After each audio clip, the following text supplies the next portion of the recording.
Good evening, Alice.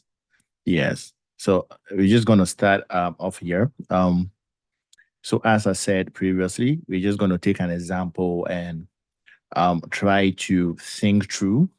So what we're going to basically be doing is for this particular use case, that is understanding customer churn in a telecommunications company, which is the use case we're going to use for today. We are going to analyze it and ask ourselves some intuitive questions and then see how we are able to use the principles that we learned during the previous lecture to be able to answer some key questions that is needed for us to generate some insight for decision making. So the objective of this case study is to analyze and understand the factors contributing to customer churn in a telecommunications company, and also to derive actionable insight to reduce this churn rate. So customer churn, we are talking about how many customers cease to become customers during a certain period of time. And so this case study is very applicable in several business scenarios.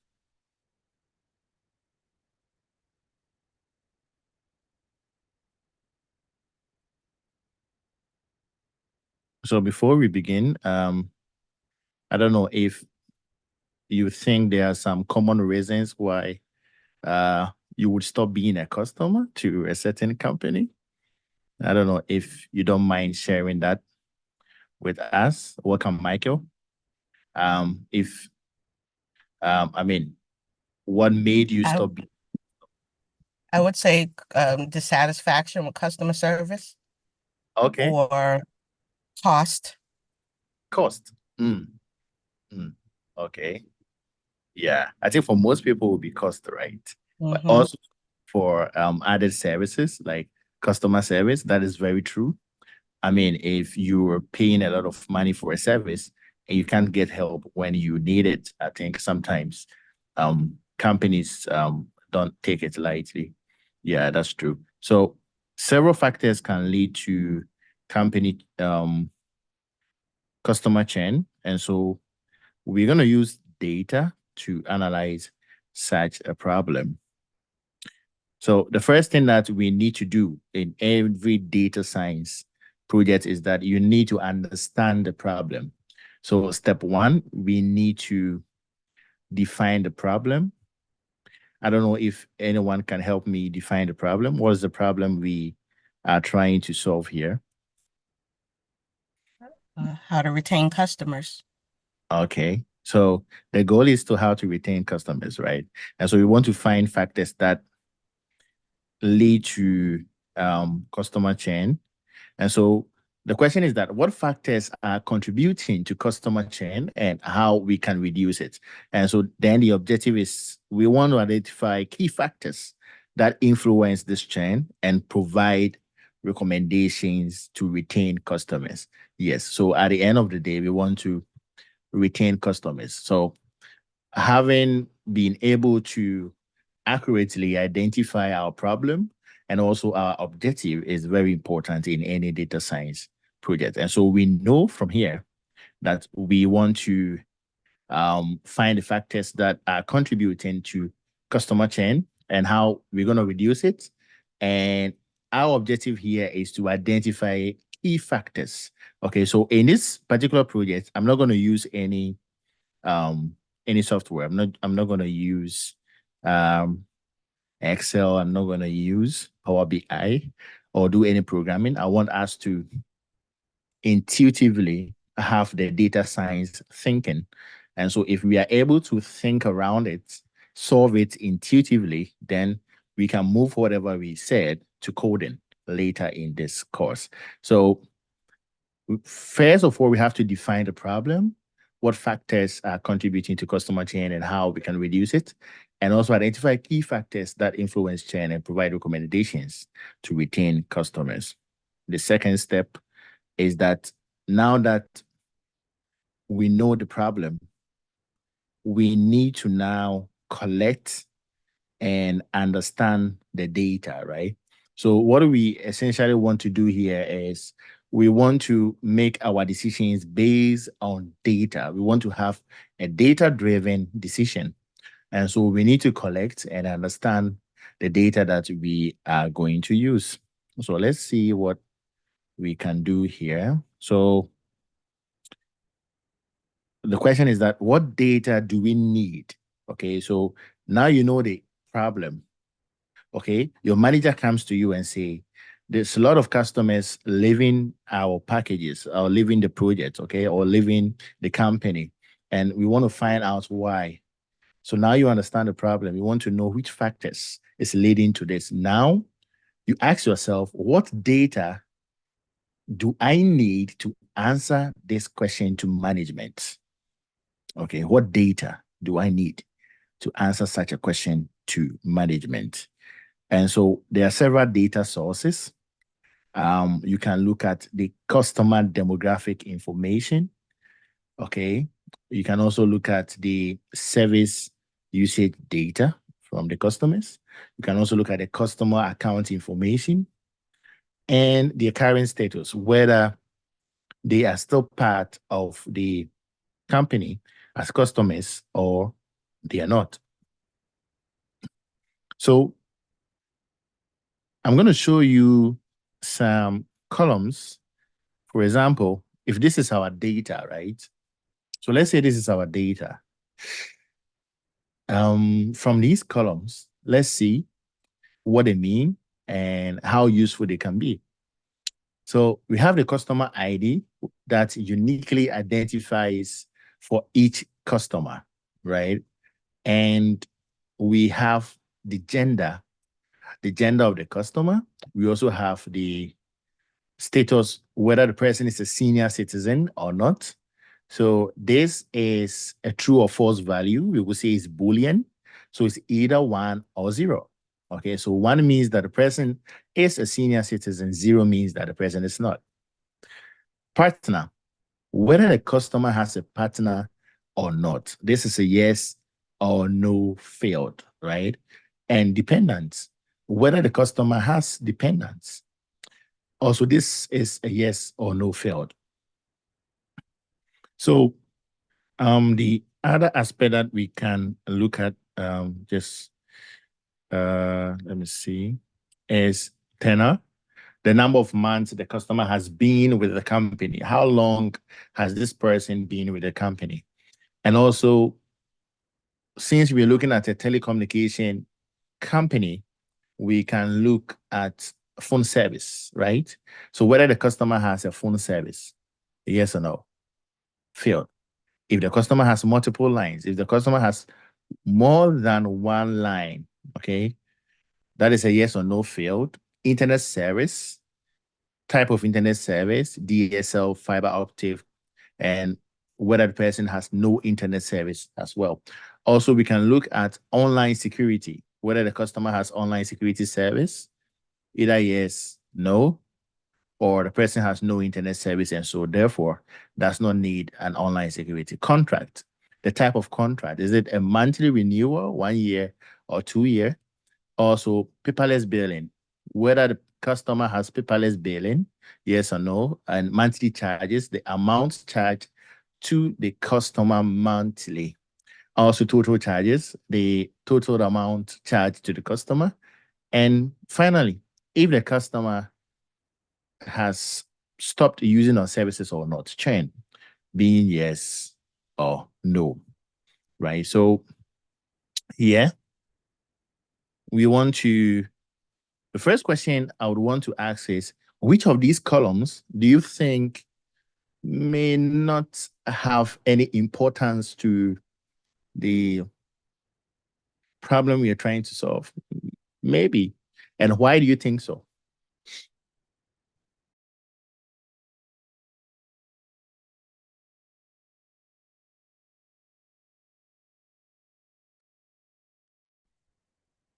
Yeah, by just looking at it, do you think you are able to identify which of the Or columns may not be very important? I don't think paperless billing is really relevant, whether or not they are Mhm. receiving their bills electronically has Mhm. any Okay. um, deciding factor. Mm. Um, Paperless billing, right? mhm. Okay. Um, I don't think the gender of the customer would matter. Mhm. Okay. It Um, wouldn't have an effect on the outcome, right? Whether the no. person. Okay. Mm. Yeah. So that's interesting. So yes. So from data analysis, I mean, yeah, you can logically look at this and probably predict, okay, which columns or which properties is going to have a good effect on the outcome we are looking at. But it may surprise you to know that maybe some correlation between paperless billing and whether they are churning or not may happen. Okay, so depending on the data, but that is correct. You can. I mean, no one could tell from looking at it right now, but we can certainly from logical perspective say that maybe gender and paperless billing maybe are likely um, to become the reasons why someone would churn or not, because you can ask for an internet billing if you wanted to, right? Yeah. So um, that is interesting. So let's see. We're not going to do the experiment itself, right? Yeah, we're just thinking about it intuitively. So it's very good that we are able to give reasons to why we choose um, certain options. Thank you very much. Yeah. So step three is, now that we have our data, we need to perform some exploratory data analysis. Okay, we call this EDA. Okay.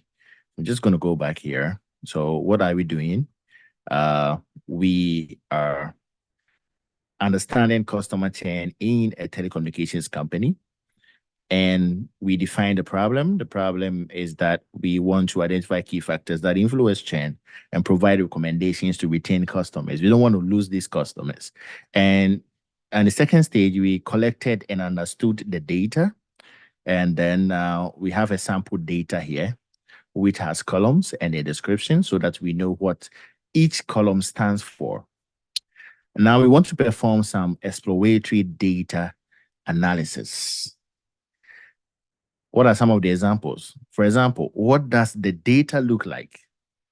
Are there any patterns or anomalies in this data? You want to find out. How do you find out these things? By using distribution, data distribution, and identifying initial insights. Okay, I'm going to show you some of the actions you can take here. So when you have a data, you want to explore the data and see, are there any anomalies? Are there any um, patterns that you could write a code, or you could um, plot and find out, right? So for example, summary statistics, okay?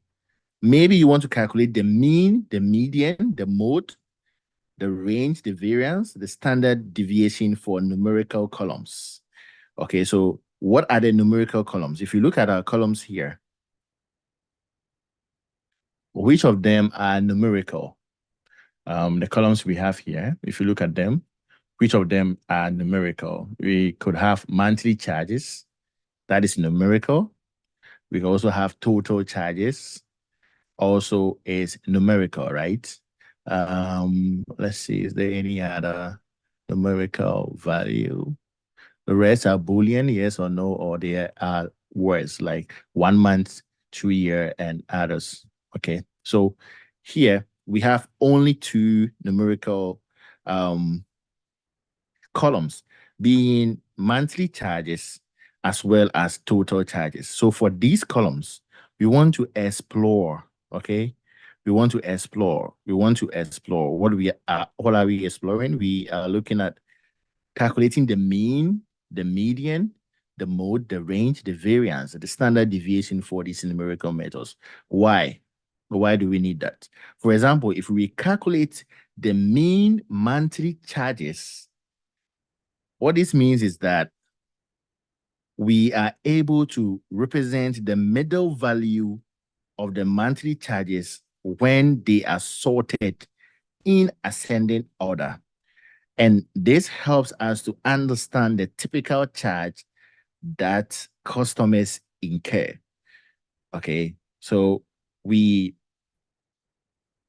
are now finding more of the mean, the median, okay, the median. So we are now trying to find the typical charge, the most common charge, right, that customers incur. Okay, so we are looking at the averages here. So we calculate the median monthly charge. We can also do something.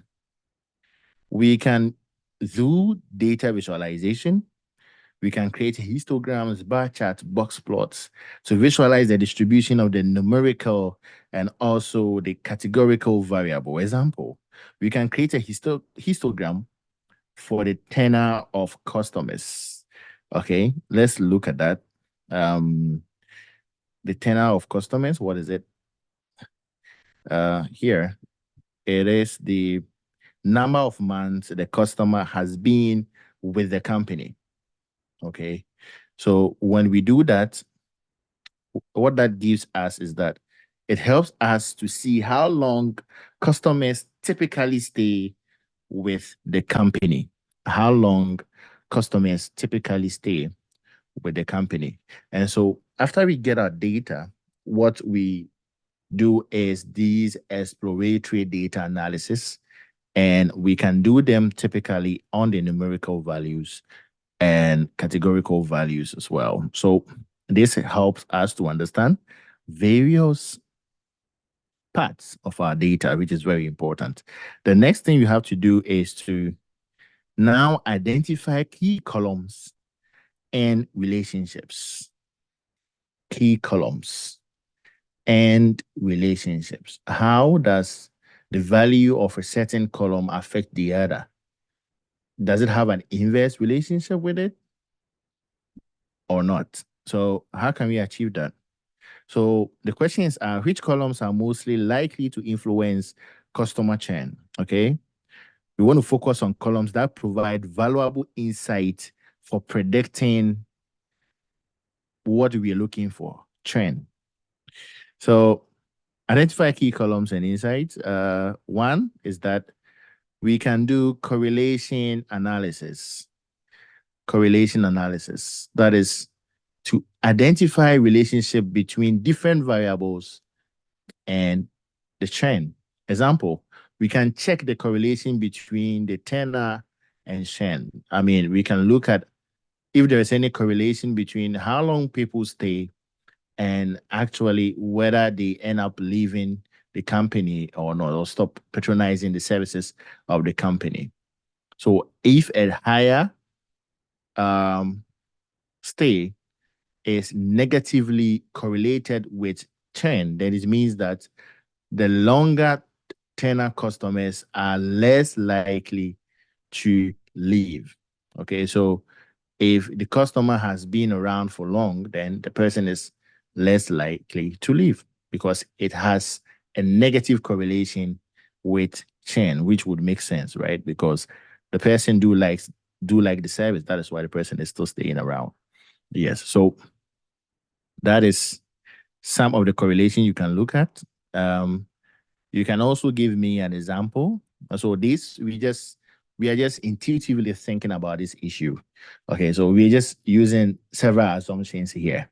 Okay, before in week 2, we move into using Excel or Power BI to actually analyze a real data set and see what actually happens.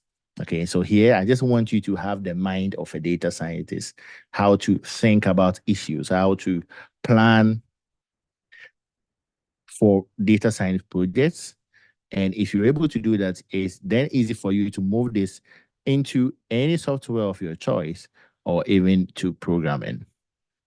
So correlation analysis is very important. The next one is cross tabulation to analyze the categorical variables with 10. So for example, you want to create a cross tabulation of contract type and churn, whether contract types affect churn. So this helps us to see if customers with month-to-month contracts are more likely to leave as compared to those with longer term contracts. Okay, so if we had some real data, you can check and see if there is any effect or there is a corresponding churn or not when it comes to customers with month-to-month contracts as compared to customers with longer term contracts. After doing this, you can now move into doing your statistical analysis. Okay, you can do some statistical analysis, which is not very essential, but I put it here so you get the entire picture. Okay, so you can ask these questions.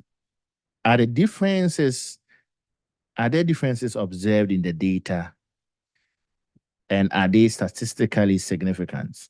Okay, and then we look at validating our observation. Okay, so if you remember previously, I talked about a hypothesis, right? So in this scenario, one hypothesis will be the null hypothesis. Null hypothesis, which says that we assume that there's no significant difference in churn rate between different contract types. Okay, so for example, we are just using the contract types as an example here. So we assume that there's no significant difference in churn rates between different contract types. So it doesn't matter if you have a 1 year or a 2 year or a 1 month contract, it has no major effect on the churn rates, right? So that is a null hypothesis. We assume there's no significant difference. Then the alternative hypothesis, what we say is that there is a significant difference in the churn rate between different contract types. Okay. And so now we perform a test to check the relationship between the contract type and the churn. And if the value is less than 0.05, then we reject the null hypothesis and conclude that the contract type does significantly affect the churn. So 0.05 is a standard. Okay, it's normally the standard. So when we do this in calculation itself, then you understand how we calculate this. But intuitively, you assume there is no significance, difference or effect or relationship, and then you counter assume that there is a significant difference, right? And then after you perform your statistical analysis, you come to a conclusion based on the figure that you are able to get. The next thing is to build a predictive model. Okay, so building a predictive model means that we want to now, at the end of the day, predict which customers are likely, based on the data we have, which customers are likely to also stop patronizing our services.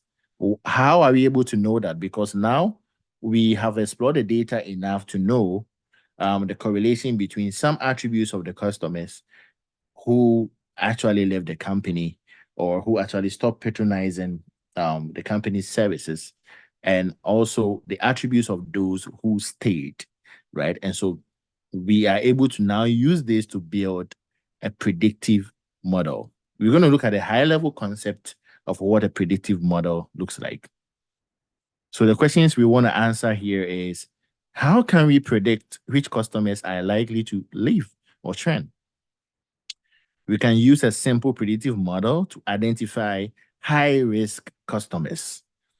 Okay, so what we are now going to give back to our manager or the executive team in our company is we want to identify high risk customers so that the marketing team or the business development team, depending on the company, can now be able to strategize or cater for these high risk customers as priorities so that they don't end up leaving the company or stop patronizing the services of the company. And so, how can we predict which customers are likely to leave? The same thing can be applied in sports, in football, in soccer, to predict which football players are likely to leave a certain club, okay, based on certain characteristics.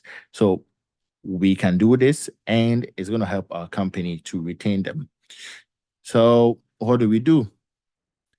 Feature selection, very important when it comes to uh, building a predictive model. Feature selection. We choose the relevant features based on the EDA, okay, the exploratory data analysis that we did, and also the statistical analysis that we did previously. And so let's assume that after doing that, we now have these columns left as the most important columns that affect the outcome that we are looking for. Meaning that we can boldly use these columns here to predict whether a customer is going to stay or not. Okay, whether a customer is going to stay or not. So that is feature selection on a higher level or concept level, higher level concept. We now have these 1, 2, 3, 4. We now have these 4 columns as our features, and we're going to use them to predict whether a customer is going to stay or not.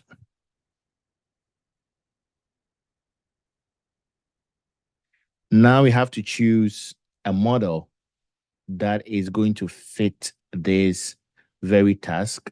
And later um, in this tutorial, we're going to look at different models and when to use them, okay? And we're actually going to practice how to select different models for different projects and what are some of the questions you need to ask yourself when selecting a certain model for a certain project. So here we can choose a simple model like logistic regression for demonstration's sake, okay, because we are predicting.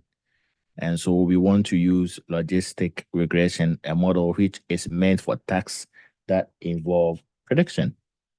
So the concept, the logistic regression estimates the probability of a customer churning based on the selected features. And so the outcome of this model is a list of high risk customers who are likely to churn. And so we assign probabilities to them and now present our results visually to our managers. We don't stop there. Um, we need to make sure that it's nice, okay, and intuitive so we can give to our managers. So after we have been able to build our model, now we can present our findings, okay? So what insights have we gained and how can we act on them? Also, the objective is to produce or provide actionable recommendations to reduce the churn. So we want to present this in a nice graphical way. Okay. Yeah. So for example, you can have something like this. Okay. To for our models. Okay. So in this particular task, I'm just trying to perform a traffic light attack on autonomous vehicle, and I try to present my results very intuitively and nicely so that researchers can be able to I understand. If I was to throw a bunch of code at them, it would be difficult for them to interpret it. But if I give them diagrams like this one, then anyone can look at it and understand what is going on, right? So this is also very important. We can use stuff like this, diagrams like this to um, talk about our data. So we can present these to our managers or researchers or wherever you find yourself. And then we can now provide actionable recommendations. So let's look at this. So the insights, for example, we got this from our analysis at the end of the project. We saw that customers with month-to-month contracts are more likely to leave. And also, higher monthly charges are associated with higher churn rate. We also found out that customers with longer tenure are less likely to leave. Okay, so now based on this, management can then give these recommendations. Okay, so for example, management can decide to offer discounts or promotions to customers with month-to-month contracts to help them stay longer term, okay, to help them move to longer term commitments. Also, management can review and adjust their pricing strategies to ensure that they are competitive in the market, and also to implement loyalty programs to reward long-term customers. Okay, so through our intuitive data analysis, we have been able to provide some insight that our managers have been able to base on to provide recommendations for the company. So essentially, this will be the work of a data scientist. Okay, so normally the company comes to you and tells you that they need this. They're going to tell you the business value of it, and you have to find a scientific method to be able to approach this. Okay. Yes. So let's see if we can take an example and you help me analyze it a minute. So let's just reflect on the ones that we have here.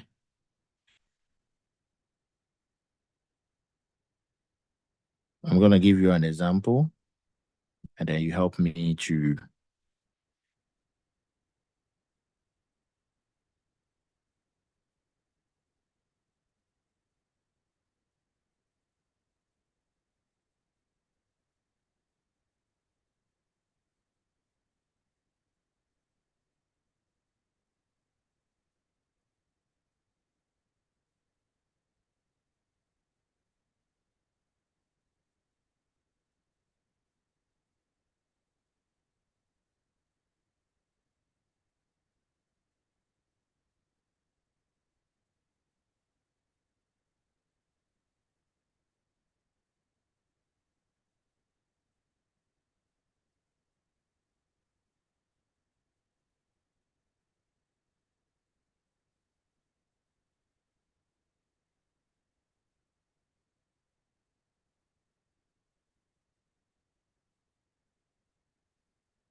okay, so let's try this.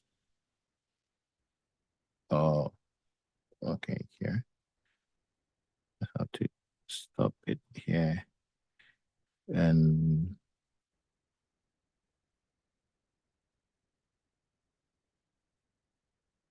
okay. So let's try and think about this together, like I did for the other one.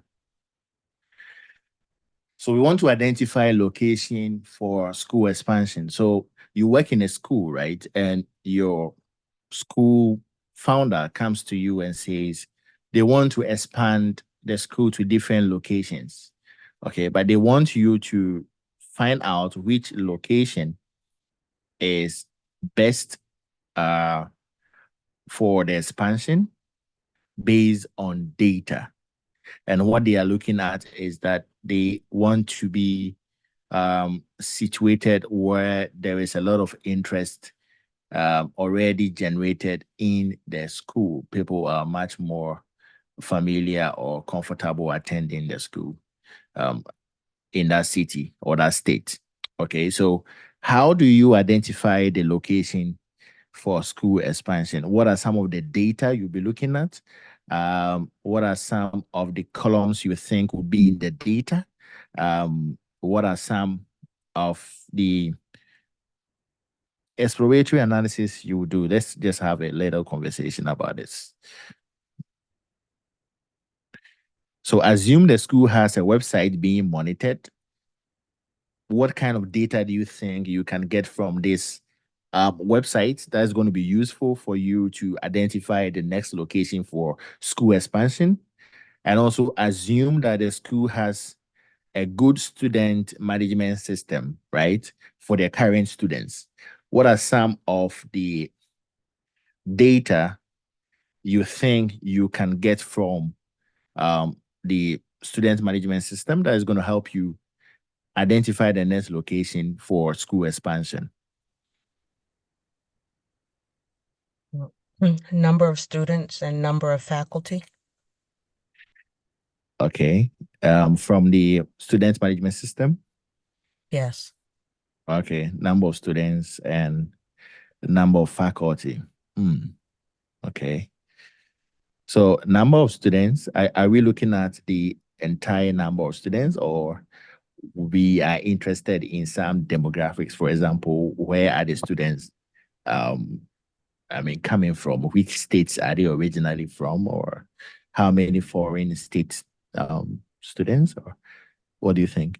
Well, I think that would eventually need to be included in the data. But if you're looking at expansion, I think initially what you need to look at is what the size is of the current student body. And if you're trying to expand that, you're going to have to account for classrooms. And so I think the base would be just the number of students, Okay, sure. so that you can identify the space that you need to move to, if that area is even going to be Hmm. great enough to accommodate what you're trying to do.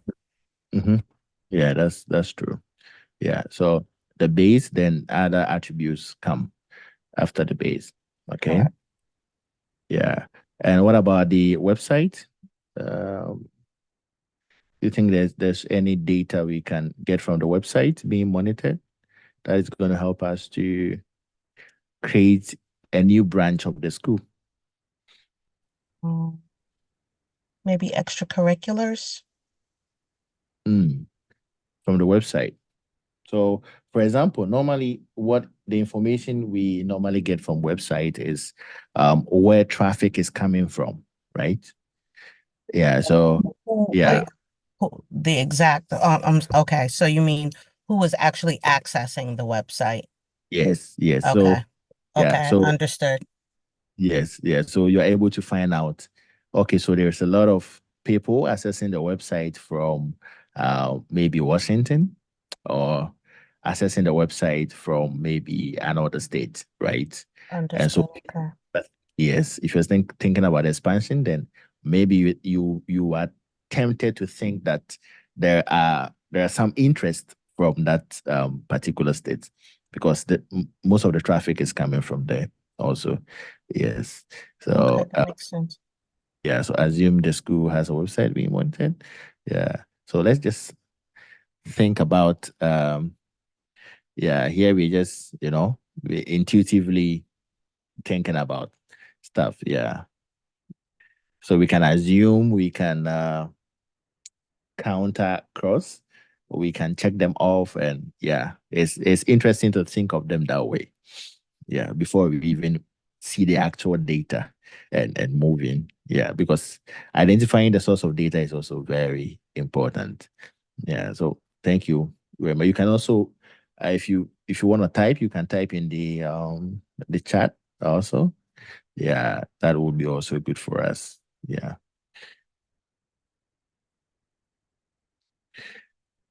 Okay, so let's continue. Thank you so much for your contributions, all of you. So let's move to today's topic. Today's topic is gonna be on AI. Okay, so um, I think now the most famous word in the world, I think two-letter word is AI, artificial intelligence, and it's all over the place. So artificial intelligence is um, the simulation of human intelligence in machines. And we will say that they are programmed to think and learn like human beings. And so the key aspect here is to learn. To learn. How do humans learn? Okay. How do babies learn? That is the intuition behind AI. So, what is the goal of AI? The goal of AI is to create systems that can perform tasks that typically require human intelligence. Okay. So, humans have various kind of intelligence. We have visual perception. We are able to perceive and know whether this is a mouse, this is a monitor, or this is a speaker. Speech recognition, humans don't find it um, difficult. Most humans don't find it difficult to recognize speech. Also, decision making, most people are able to make that as well. And language translation, translating language from one particular dialect to another, or um, one particular language to another. For example, French to English, or Korean to any other language. Yeah. So goals of AI is to be able to create systems that can typically perform these human deemed intelligence stuff. For example, visual perception, speech recognition, decision making, and language translation. So, how does machines begin to do this? Let's look at it.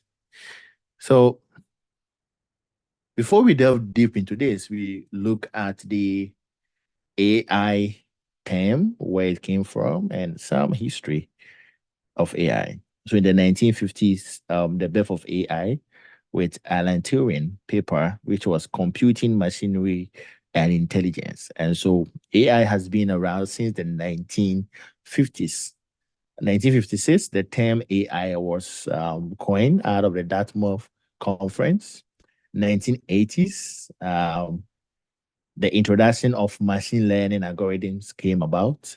People started using different machine learning algorithms. And the 2000s, we are seeing the rise of big data and also deep learning. But for this course, we are going to focus on machine learning.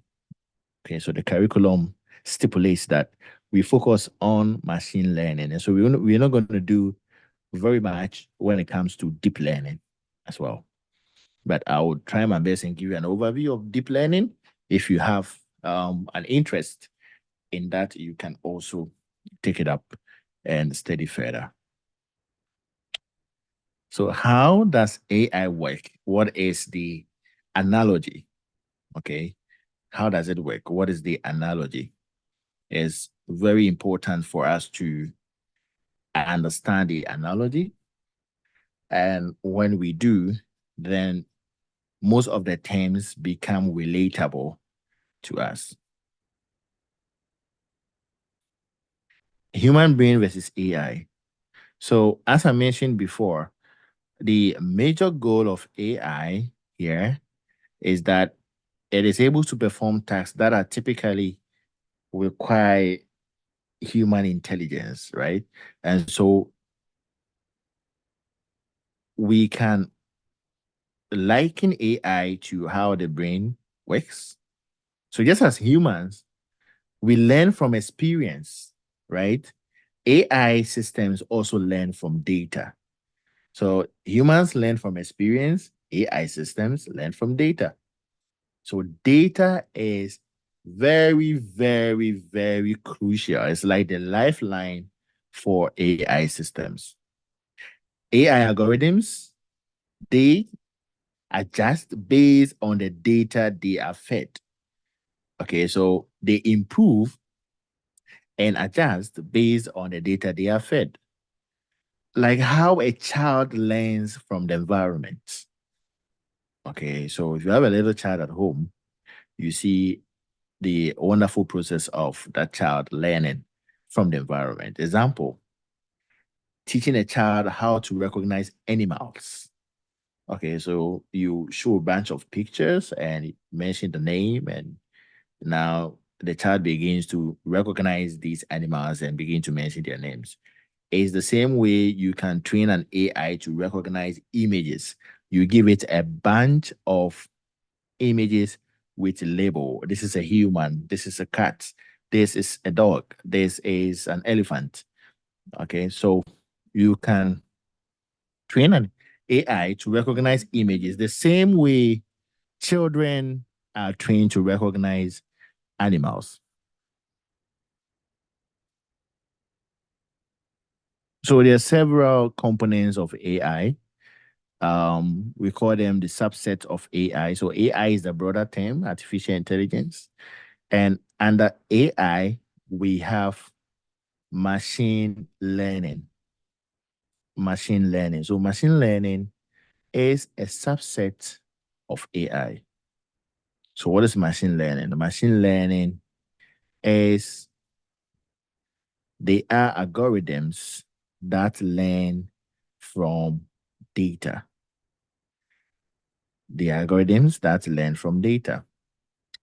We also have under machine learning, we have deep learning.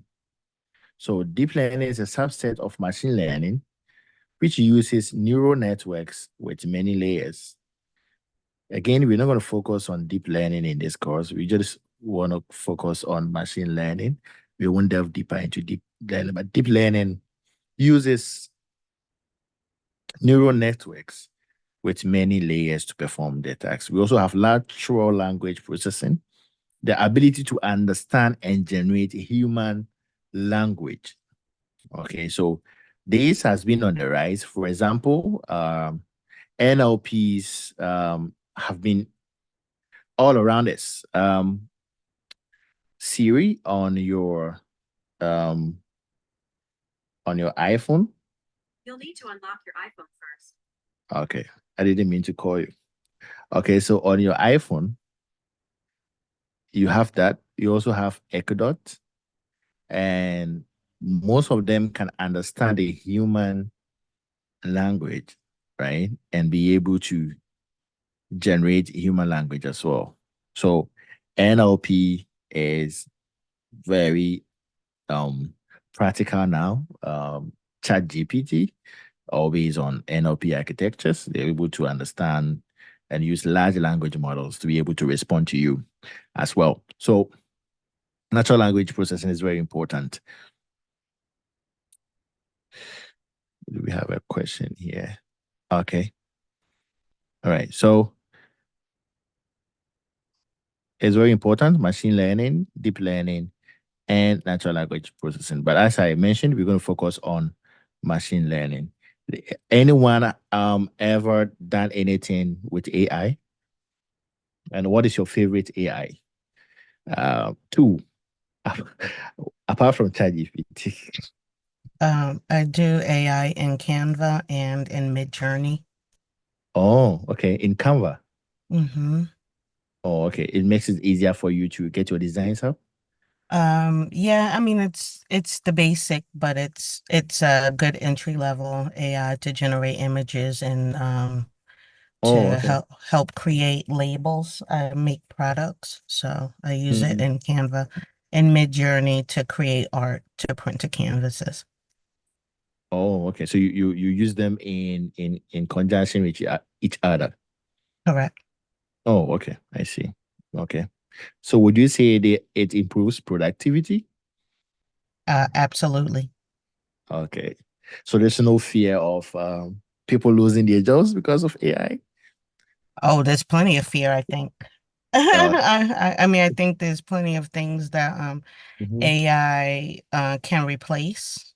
Um, For instance, even in job searching, yes, you mentioned ChatGPT, but Mm-hmm. also in art, because a lot of the images that Mm-hmm. people used to use graphic designers for or Mm-hmm. artists for, they Yeah. can generate their own images now. They don't have to go to those people. All you need to know is good prompts.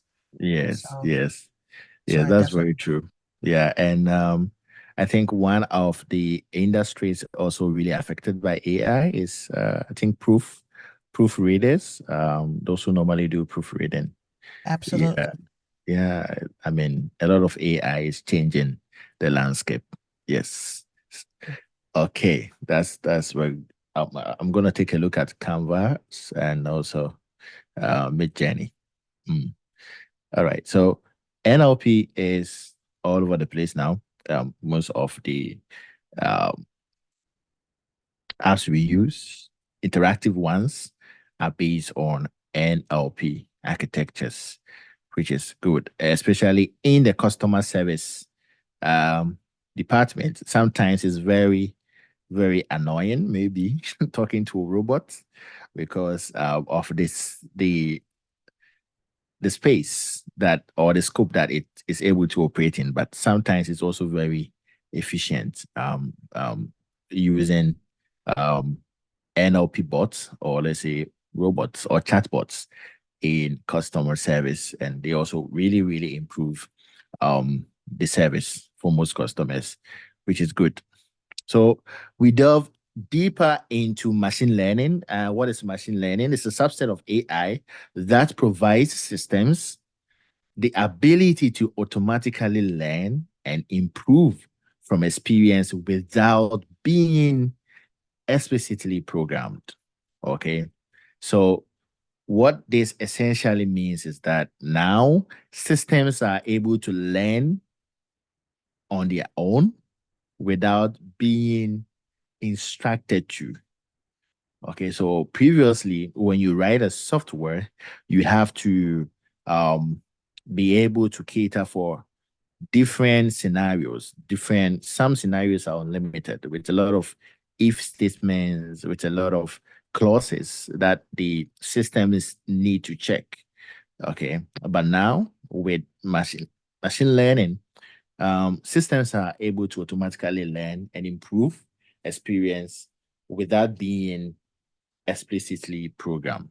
So it emerged from the pattern recognition and the theory that computers can learn without being programmed to perform specific tasks. And this is very important. Machine learning has been used in several areas. Healthcare, it has been used in transport, autonomous vehicles, right? So is very important, helps us to find patterns that humans wouldn't have been able to recognize because of the ability to keep large amounts of data in memory and be able to process this data in real time. So this is very important. As a subset of AI that provides systems the ability to automatically learn and improve from experience without being explicitly programmed. Now it gets interesting. There are types of machine learning. Okay. Types of machine learning. What are the types? We have supervised learning, learning from labeled data. So, for example, I want to be able to build a machine or a system that automatically detects whether an email is spam or not. How do I do that? I show the machine a couple of spam emails. Okay, so I show the machine, okay, so this email right here is spam. This email right here is not spam. This email right here is spam. Okay, so my data is labeled. Labeled meaning that I'm actually identifying the result of the particular data. Okay, so for example, here, spam and not spam are the labels I'm giving to the data. So now the machine looks at this and say, okay, so this is an example of a spam email. This is an example of a not non-spam email. And through this data, it is able to learn and automatically classify new emails. Okay, automatically classify new emails. And so we call this supervised learning. Why? Because in feeding the machine learning model, I identified whether a particular data set or email was spam or not. I did it. I gave those labels and I fed it into the machine. And so this is a supervised learning. Unsupervised learning, meaning I don't even know whether the emails I'm giving to this data or this machine is spam or not spam. Okay, so the difference between supervised and unsupervised is the kind of data they are fed with. Unsupervised learning, the data has no labels.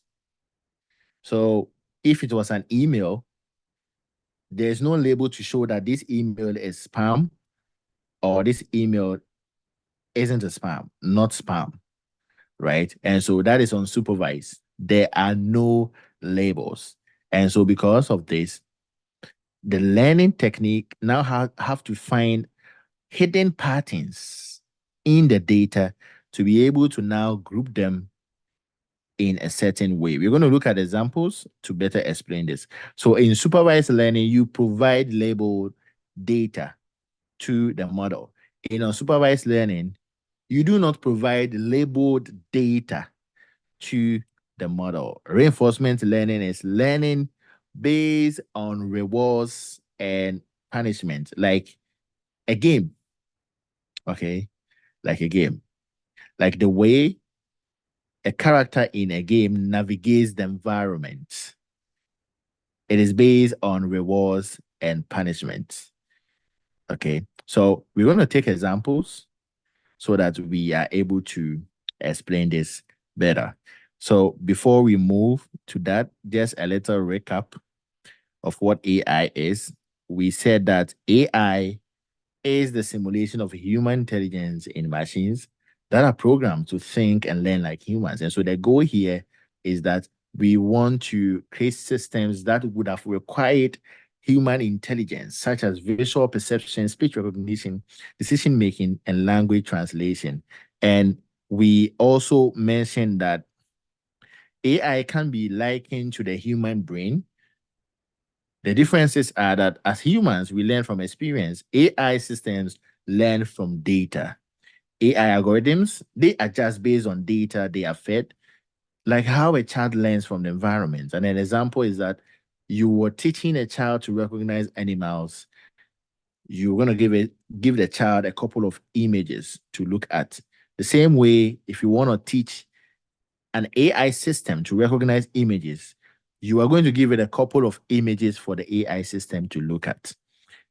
And depending on the type of data you give the AI, we have these um, types that we're going to look at later: supervised, unsupervised, and reinforcement learning.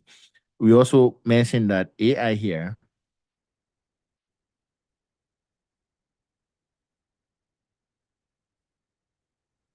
we also mentioned that AI here, okay, AI here is broken down into subsets. We have machine learning, uh, that is algorithms that learn from data. We also have deep learning, which is a subset of ML using neural networks with many layers. We also have natural language processing, where we gave a lot of examples like Echo Dot and or AI's ability to understand and generate human language, making the system very, very interactive and intuitive to use.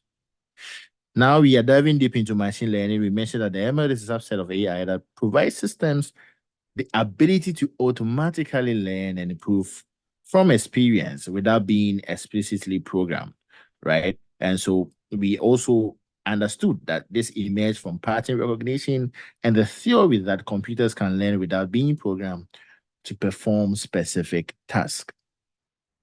Types of machine learning, we have supervised, we have unsupervised learning, as well as reinforcement learning. For supervised learning,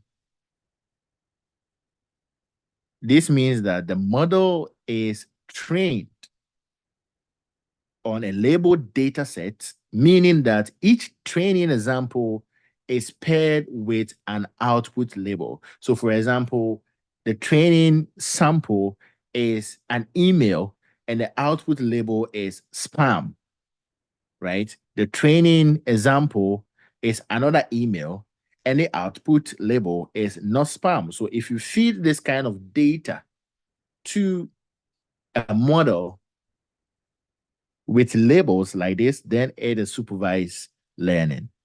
An example is regression, predicting house prices based on features like size and location. Also, we can use this in classification, categorizing emails as spam or not spam, as I mentioned before. So if we want to predict houses prices based on features like size and location, in our data, we need to have houses with their corresponding size and location and their corresponding prices. Okay. And so now the data looks at the size of the house, the location, and the corresponding price, and is able to predict for new houses because how is the data is labeled. The price tag for the size and location of the house is already provided to the model. And so the model can learn from this to be able to predict future prices of new houses from this labeled data. So labeled data or supervised learning is predominantly used in two machine learning tasks. One is regression. Regression involves predicting a continuous value, predicting. And we have classification. That is where you categorize. Okay, you are able to categorize. So this is very important. We need to understand what kind of ML tasks are supervised and what kind of ML tasks are not supervised. We also have unsupervised learning. Unsupervised learning. So the first one we looked at is supervised learning. That is where we give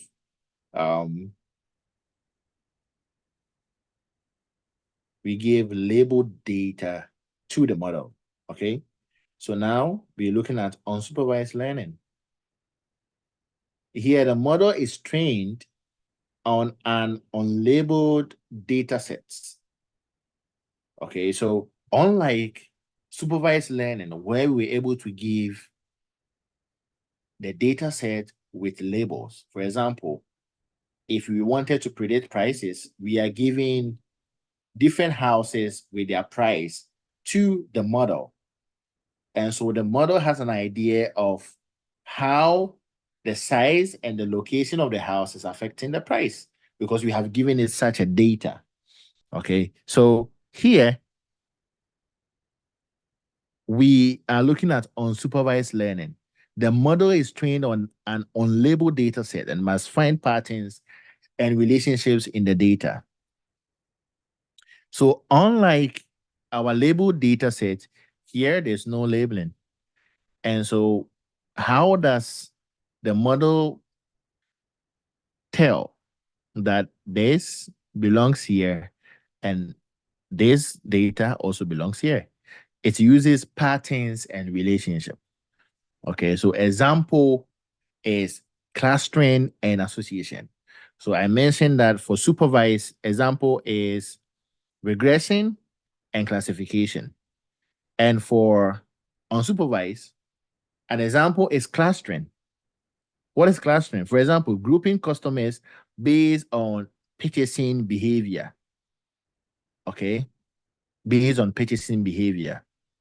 So we just give the data set to the model. The model looks at the patterns and the relationship between the purchases, the item purchase, and is able to conclude that these group of customers are similar in their purchase history.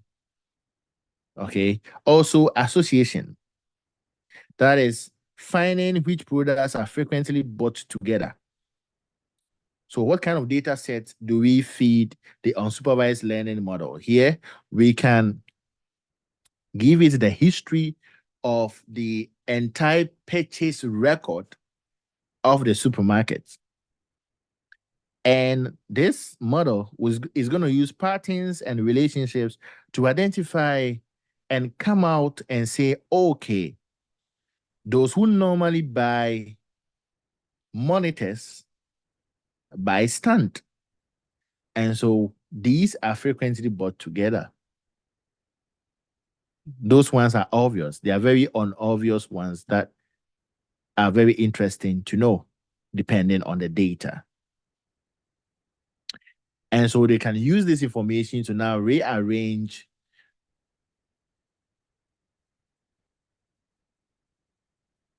the stock in the supermarket. Okay, so that if you buy a stand and you're looking for a monitor, now it's very close to you. You don't have to go all the way around the supermarket to look for it, because now from data, they know that those who normally buy a stand buy a monitor. And so they put them together from data. The next one is reinforcement learning. So here the model learns by interacting with the environment and receiving rewards or penalties for their actions. Rewards or penalty for their action. Example, game playing, AI playing chess or Go. Have you ever played chess with an AI? Okay, so that is how the AI learns. If it moves and it's a wrong move and you're able to beat it, it learns from that. And so in the next game, it's going to improve drastically. Okay, so that is reinforcement learning. Learning based on rewards and penalties.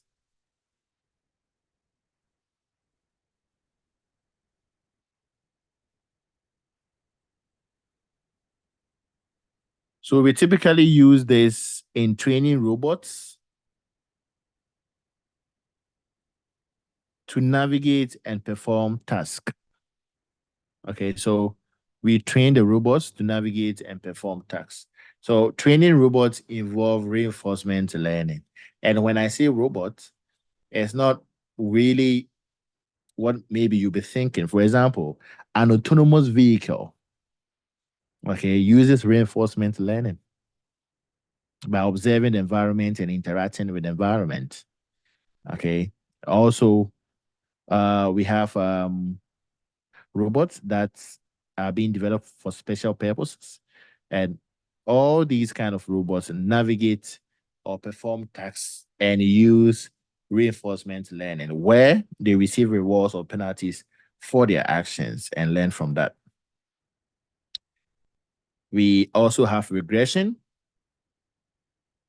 Okay, so now we are looking at the different techniques in machine learning, different techniques. The first one is regression, linear regression, predicting a continuous output. For example, if you want to predict the house prices based on features like size and number of rooms, okay, the size and number of rooms, you can use linear regression to do that.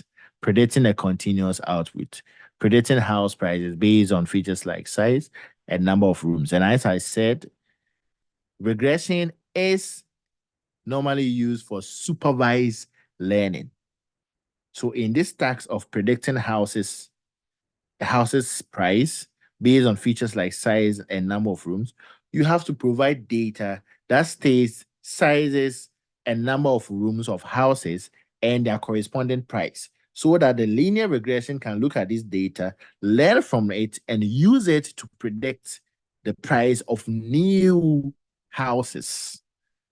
We call it unseen data. Another method is classification. Okay, classification.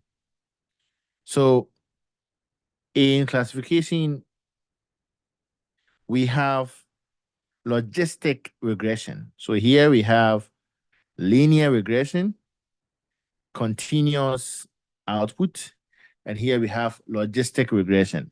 What is classification? What is a logistic regression? In simple terms, we call this binary classification. Okay. So whether an email is a spam or not, it's either a spam or not a spam. Logistic regression, decision tree. Okay. It's either a spam or not a spam. Okay. So that is why we call it binary classification, logistic regression, binary classification. And so we want to find a distinctive feature that tells whether a certain data belongs to a certain category or not. So for example, for emails, we are looking at spam or not spam. And logistic regression can help us do that. Again, it's a classification task. And so this is supervised. Supervised meaning that to classify emails as spam or not spam, or to do any classification, okay, for example, look at a bunch of images and tell me whether this is soccer or American football, okay, whether it's soccer or American football, we have to provide images of American football and that of soccer so that this classification algorithm can learn from it and predict new balls, whether they are for soccer or for American football. So we are done with the supervised methods. We are going to look at unsupervised methods. Those methods we have to provide data, unlabeled data, and based on their inner workings, they're able to find patterns and relationships to perform their tasks or grouping. So the first one we have is k-means clustering, partitioning data into k clusters. For example, if your k is 2, then you have 2 clusters. If your k is 3, you have 3 clusters. An example is grouping customers based on purchasing behavior. Okay, so this kind of data is unlabeled. We just provide the customer's history. Okay, so different purchase history from different customers. We combine and then we give it to this algorithm. And this algorithm can look at a relationship and pattern between the different customers and their purchase history and be able to group them. For example, as you can see here. So if the colors meant something, then maybe you will say that this group here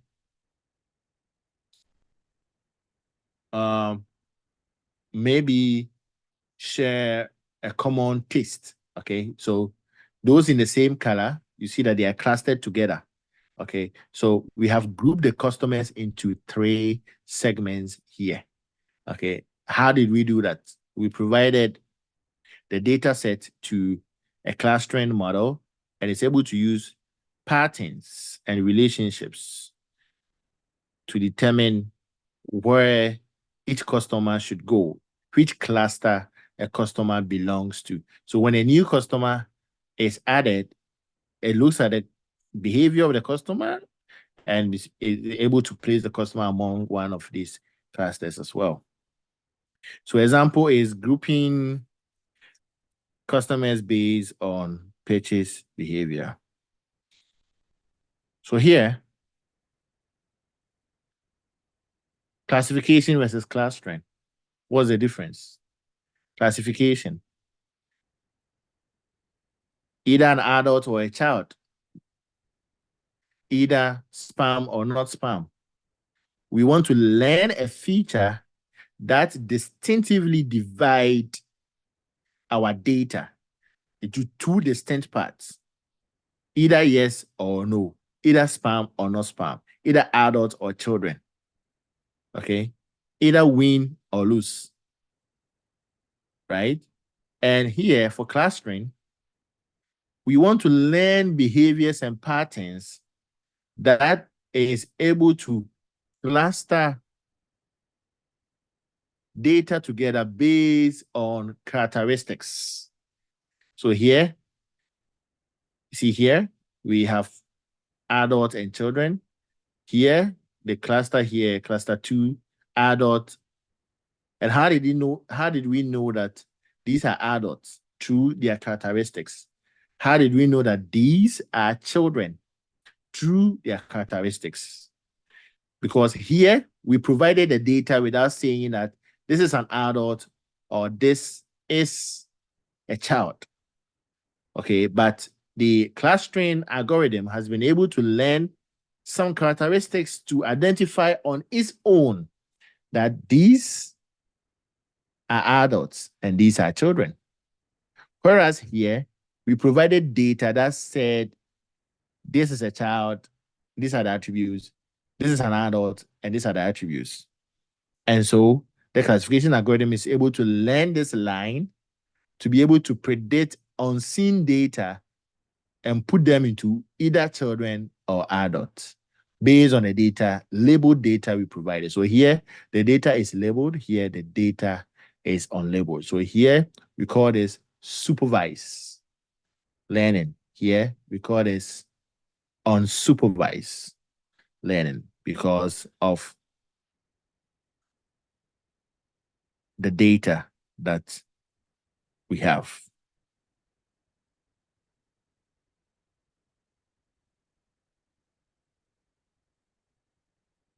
We also have association, finding association rules. For example, market basket analysis to find products frequently bought together. Okay, you want to find products that have been frequently bought together. You can use association rules to be able to do that.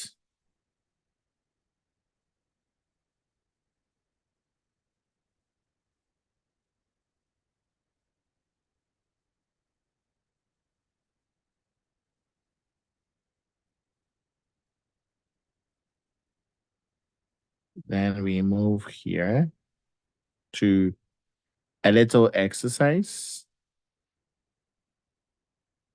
Yeah, so here I just want to find out which ML task does the projects I've listed belong to. Okay, so what I mean is that predicting house prices, is it supervised or unsupervised? And is it classification or is it regression or what is it? Okay, I'll go back here so that you have a clue from here. So we have different kinds. We have regression, okay, which is supervised. We have classification here, which is also supervised, right? We have clustering here, which is unsupervised. And we show the difference between classification and clustering here, and then association here, okay? So now I'm asking that for these projects, what do you think? Are they supervised? Are they unsupervised?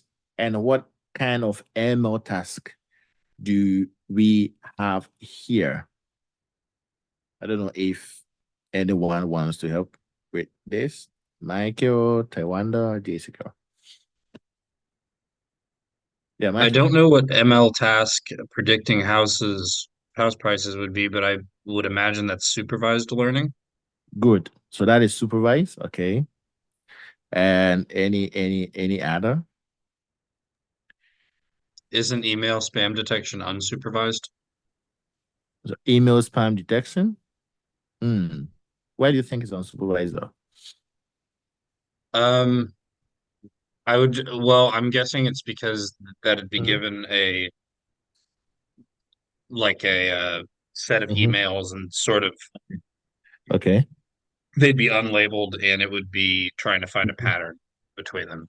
So That's maybe I'm wrong, but that's my thinking on it. yeah. So that could be a way. Yeah, that could be a way. Yeah. But I think typically we would give it some labels, right? Yeah, but that could also be a way. I mean, yeah, to do the same thing. Okay, that's good. I mean, the most important thing is your understanding of what unsupervised means and what supervised means. That's great. Okay. Any other customer segmentation, market basket analysis, anomaly detection, predicting customer churn for subscription service? What do we think? Um, I would think anomaly detection would be Mhm. unsupervised. Great. It's unsupervised. Okay. And what else do you think? So Michael gave us for house, predicting house and email spam. Okay, and now we have anomaly detection. Okay. Market basket analysis. What do you think? Customer segmentation, supervised, unsupervised, and the Uh, M task. Mhm. well, I stepped away for a moment, but I'm gonna say I believe customer segmentation would be supervised because you'd have to feed information into Mm, about the customer. mhm. Um, and market basket analysis. I don't want to make a guess because I'm not sure on that particular one. Yeah. Okay.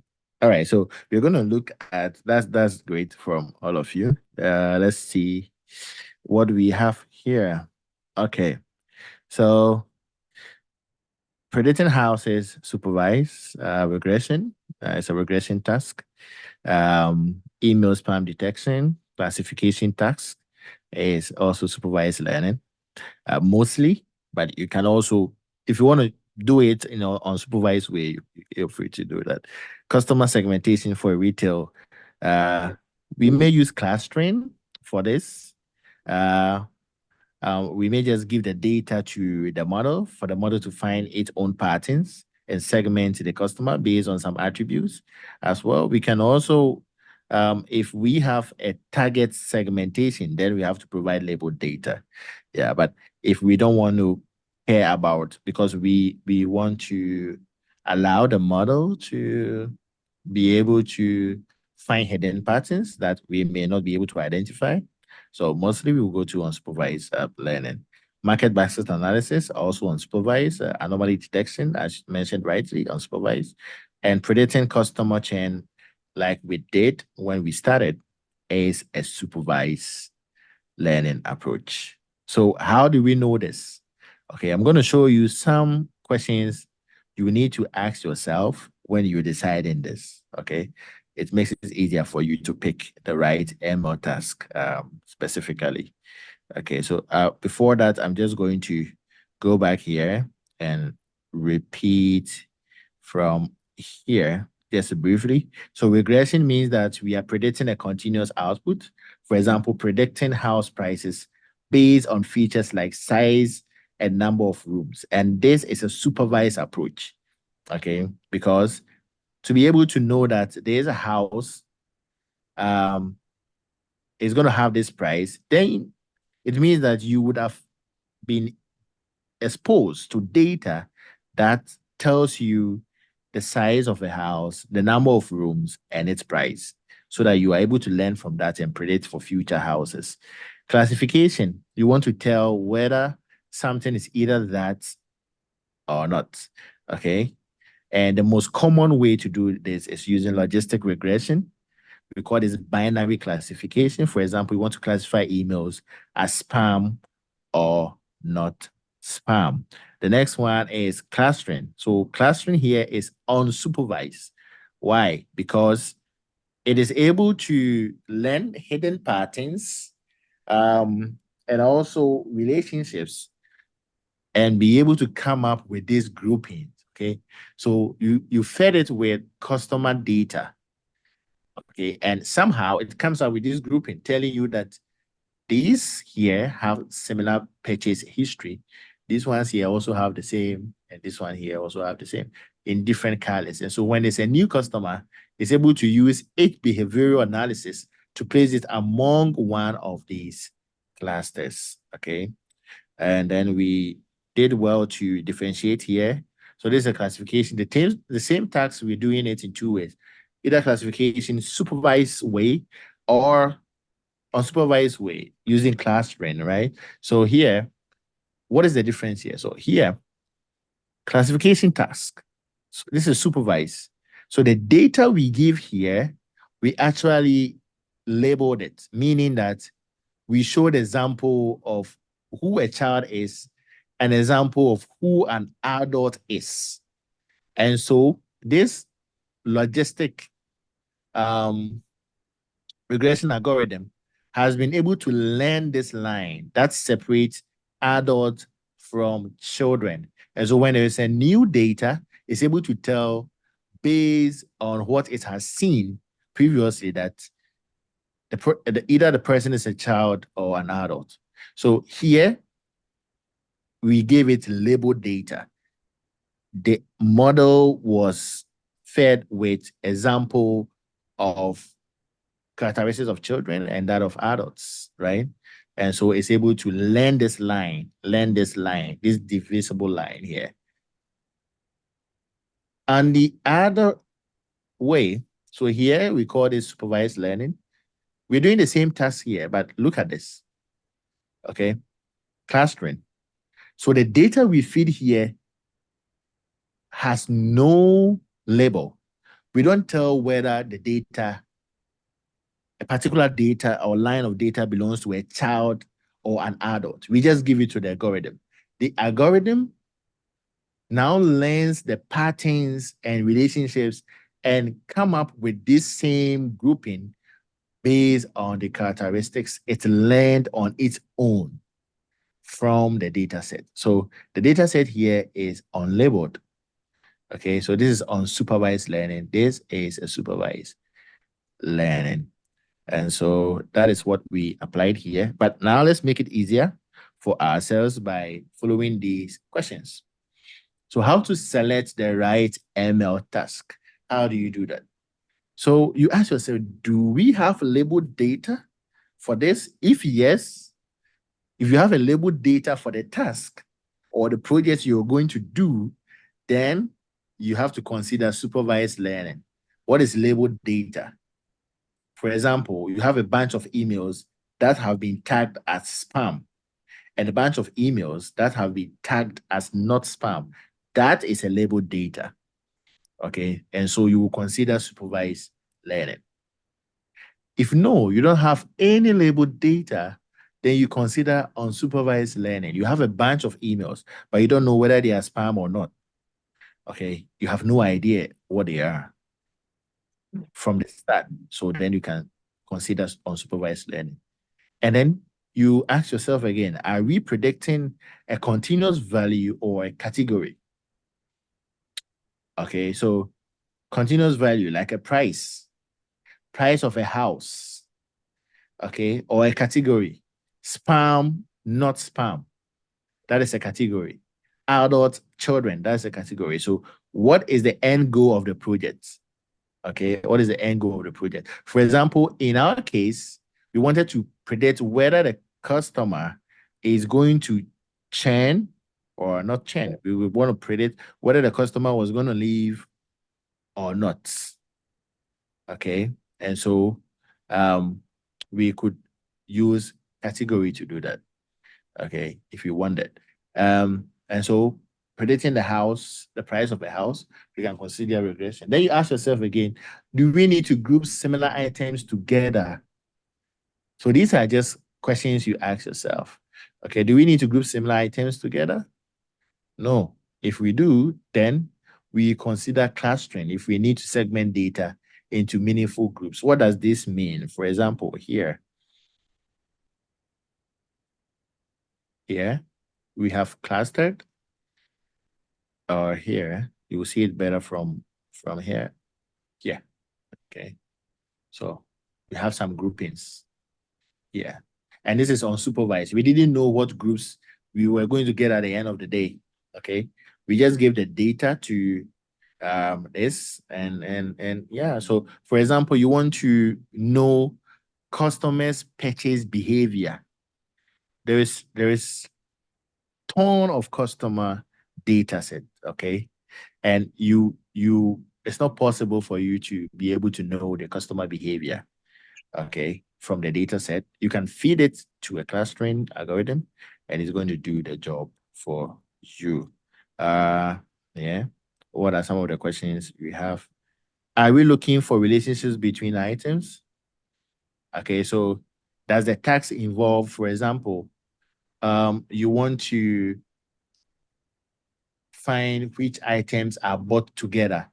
Um, in Amazon, when you buy or purchase something, they are able to tell you this item is frequently bought with this item. Okay. And you may look at it and say, oh yeah, I do need that. And you buy it. How are they able to find this? Okay, they use what we call association rule to be able to do that. So do we need to identify unusual patterns or outliers? Then we are looking at anomaly. Okay, so for example, if in cybersecurity, I mean, anomaly detection is huge. So if you want to detect fraud in a banking system, okay, you want to detect fraud in a bank, you want to find the anomaly, abnormal data in the banking system. Okay, so you look at the withdrawals, a bunch of withdrawals, and you realize that, oh, this withdrawal is very abnormal. I mean, from the time it happened and all the circumstances around it, and it's very different from how the real customer actually withdraws previously. So this is different from the customer's perspective or the customer's normal behavior. And so this becomes an abnormal behavior and becomes an anomaly. Okay. And if the task is interactive and involves learning from feedback, then we consider reinforcement learning. Reinforcement learning normally for games and robotics. Okay. So normally in your typical day, it would probably be whether you have labeled data or not, whether you are predicting a continuous value or a category, okay, and we need this class trend, okay. So normally in your typical day, this will be the answer. For a data science, this may be your top questions that you may ask yourself. Not we're going to take examples, not forgetting the other questions as well. So, for example, predicting house prices. So you ask yourself, what features are available? Okay, what features are available? Size and number of rooms. Are the target values house prices continuous? Do we have sufficient historical data on house sales? Okay, so if you have a bunch of data on house sales, which has the sizes and number of rooms as part of the data, then you're sure you can use that in a supervised way because it's labeled, the prices are there. Whatever you're predicting is already in the data set. An example of that is in the data set, so it's labeled, okay? And so you can use that. Email spam detection. Are the emails labeled as spam or not spam? You ask yourself. What features can we extract from the emails? Example, the text content, the sender information. Is the goal to classify new emails into these categories? Okay. Yes, you want new emails to be tagged as either spam or not based on your previous history of spam and not spam data sets. Also, customer segmentation. Customer segmentation, what happens is you want to identify what customer data, example, the purchase history, the demographics are available to you, okay?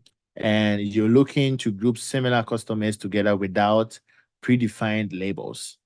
And if you are able to identify meaningful clusters based on customer behavior. So these are all questions. So planning is, I mean, there's a lot of intuitive thinking when it comes to this, but it's easier when you have the real data sets and you feed it to the machine learning. But you need to understand which machine learning method you're going to use by thinking through these questions.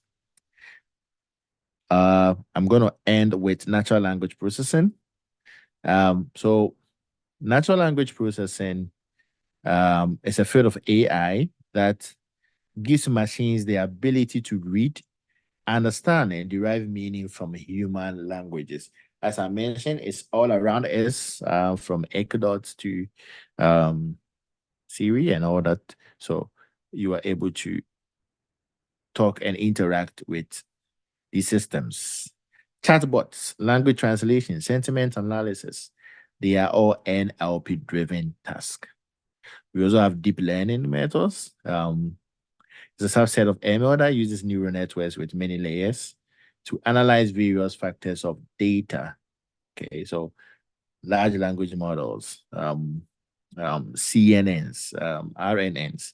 We're not going to delve deeper into that. So just to give you an overview, difference is different from ML because deep learning can automatically discover the representations needed for feature detection, whilst traditional ML requires a manual feature extraction. For example, we determine the columns to use to train our ML.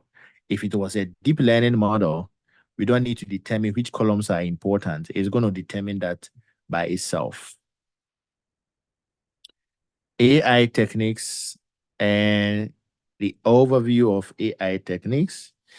So essentially, we are looking at the step-by-step nature of performing an AI task. This is very, very important, especially the first one, data pre-processing. So in AI, you're going to spend most of your time doing data pre-processing and feature engineering. For the model and model evaluation, that is the easiest part of AI because most of the models are already built.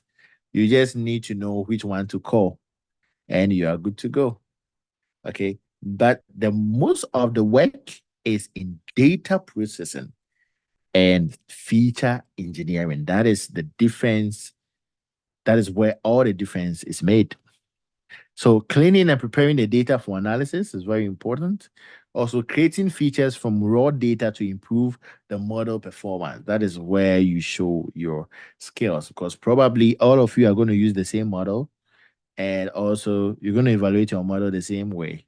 So the difference is in how you do your feature engineering and also your data pre-processing, which is very important. Later in this tutorial, we're going to do some live sessions on pre-processing, and I hope you enjoy it when we do.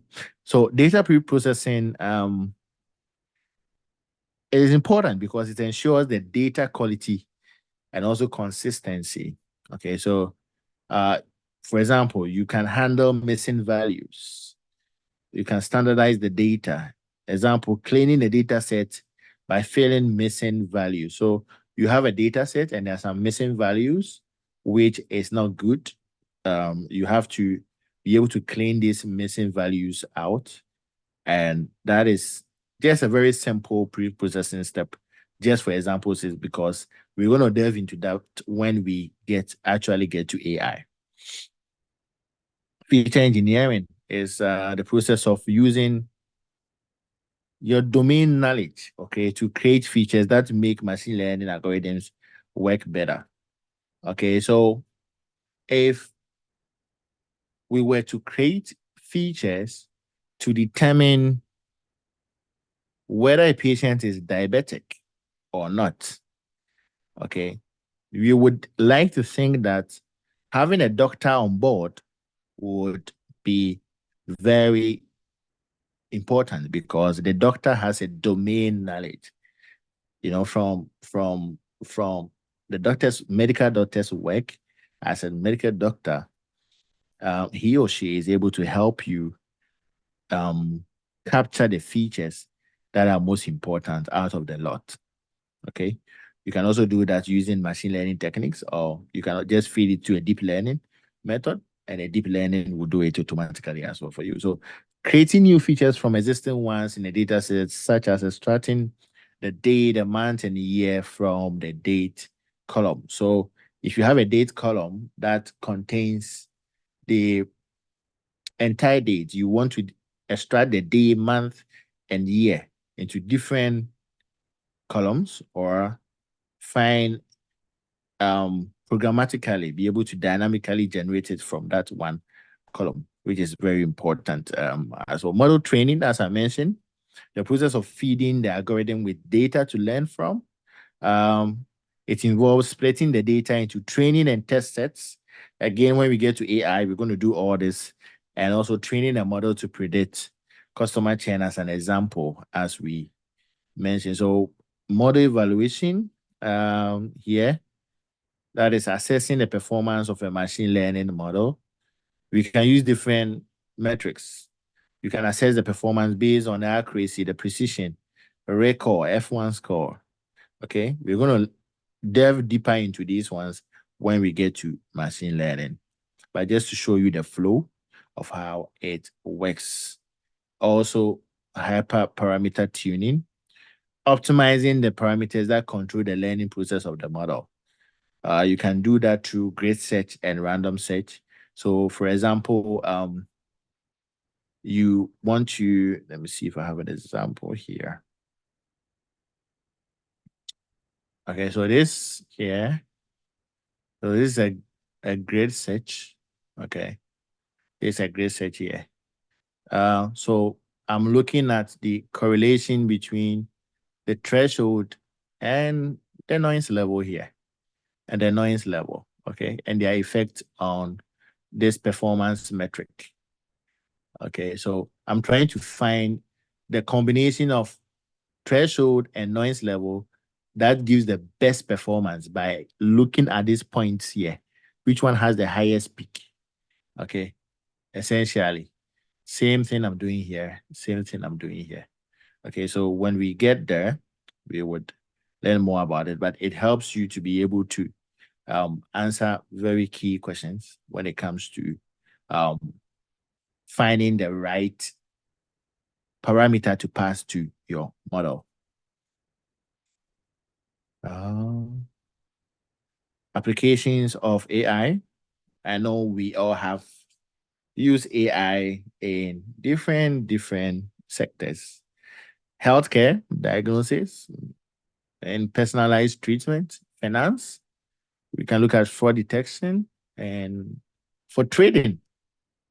So nowadays, people use AI to trade, and it helps a lot, according to them. So transportation, also autonomous vehicles and traffic management. Okay. Yeah, I don't know if you are comfortable with a fully autonomous vehicle. I don't know if you have ever used one, or uh fully autonomous vehicle. It could be a train. I don't know if Oh, anyone is comfortable My, with that. my daughter has a Tesla, and I'm not comfortable with that. Absolutely not. Okay. Okay. Okay. Yeah. So most people are not totally comfortable with that. Yeah, but it's pretty safe, maybe. For marketing, also customer segmentation, recommendation system. For recommendation systems, it has been there for a long time. Netflix, Amazon, mm, even social media apps use recommendation systems, okay, to be able to recommend for you um, content based on your location, and also on your search history, as well as your purchase history and all that. In entertainment, now content creation can be done with AI, and also content personalization can be done with AI. Okay, so there's a lot of fake news out there also done with AI. Okay. which is very tricky.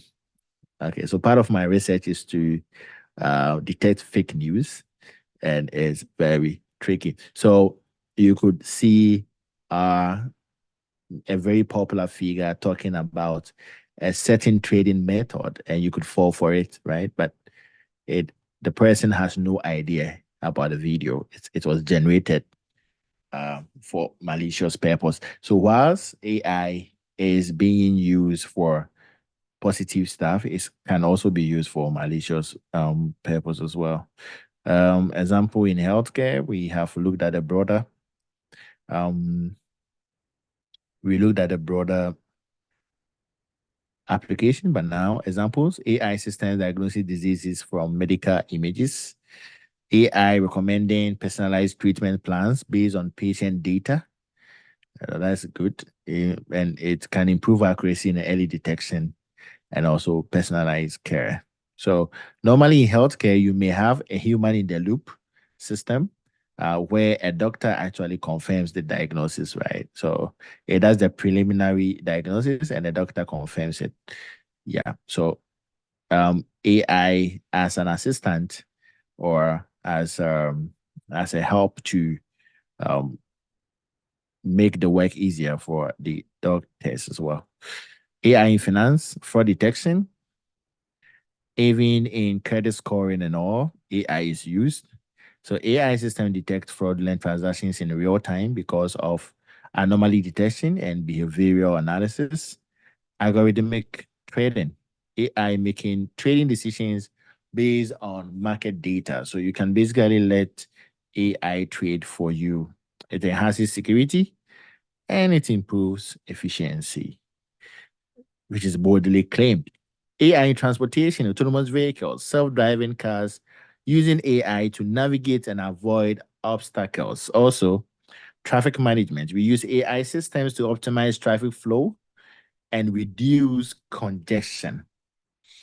Okay, Google Maps use this a lot. Also, it improves safety and reduce traffic congestion, as we have mentioned. AI in marketing, it's been there for a long time. Customer segmentation based on the behavior and preferences. Also, recommender system cannot be further emphasized. Very important, has driven up sales in many applications, recommending products based on customer data. And this has improved market or ad targeting, and also in effect increase sales for most companies, as mentioned before. AI in entertainment, content creation, AI generating music, ads, and writing. Yeah, I saw an AI generated, I heard an AI generated music, and it was unbelievable. Also, AI recommending movies, shows, and music based on user preferences, and AI can be a good DJ as well. And it enhances user experience and increases engagement as well. It doesn't come without challenges. There are some challenges in AI. The first one is bias. So AI systems can inherit biases present in the training data. Okay, so if the AI is going to be very critical in taking very key decisions, then the data has to be devoid of any biases. Ethics, ensuring AI is used responsibly. Okay, now some countries are beginning to regulate AI, data privacy, protecting user data and privacy, AI fees on data. So the the challenge is that how do we protect our data and at the same time provide enough information for AI models to be able to perform their task? Explainability. How do we explain AI? Okay, decision making. For example, you went to the bank, you applied for a loan or something, and the bank uses an AI algorithm, and based on history, credit score, stuff like that, the AI rejects your application without even it going to a relationship manager, an RM. Okay. Now the bank should be able to explain this decision that the algorithm took. So making AI decisions understandable to humans is also very important. It is the new wave that is coming. Last but one slide, ethical considerations in AI. Ensuring AI benefits society and does not cause harm, very important. Also, the principles of fairness, transparency, accountability is very instrumental in ethical considerations in AI, as well as ensuring AI does not discriminate, providing explanations for AI decisions. These would help us embrace AI better and be able to integrate AI as part of our daily life without fear of malicious intent. Future of AI. AI in edge computing, AI for social good, advancement in AI explainability, also predictions, increase in AI integration in daily life, and more ethical AI development. I believe that as countries have begun to regulate AI, we're going to have more ethical AI development. And the impact, we believe that is going to be transformative in various industries. And at the end of the day, improve the quality of life for businesses and also for individuals. So we look forward to AI being championing development and making life more productive. So that's it for today's lesson. Thank you so much for joining today's class. Gradually, we are becoming data scientists by beginning to think as data scientists. So now that I've been able to cover all the theory, next week, we're going to delve into some hands-on projects and we're going to take it step by step so that each of us can follow. If you are able to join with your laptop, it's going to be good so that you can follow along. You can also later watch the videos and do as well. But when you follow along, you can easily ask questions when you have issues. All right.